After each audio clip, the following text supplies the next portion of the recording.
The story of Jesus and the deaf-mute man. Jesus was traveling through the region of the Decapolis when some people brought to him a man who could neither hear nor speak. Those who accompanied him begged Jesus to lay his hands on him and heal him. They believed that he had the power to restore this man's health, and so they approached him with hope. Jesus looked at the deaf-mute man and, instead of healing him in front of the crowd, unexpectedly took him aside, away from the people. This was unusual, as everyone was expecting an immediate miracle, but Jesus wanted this moment to be personal and profound. Away from the crowd, he touched the man's ears with his fingers and then touched his tongue with his saliva.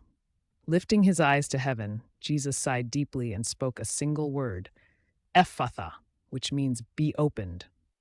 At that very moment, a miracle occurred. The man, who had never heard a sound or spoken a word in his life, suddenly received his hearing and began to speak. He spoke clearly, as if he had never been mute. The crowd, eagerly waiting for the result, was astonished by what they witnessed. People excitedly began to say to one another, "He has done everything well. He makes the deaf hear and the mute speak."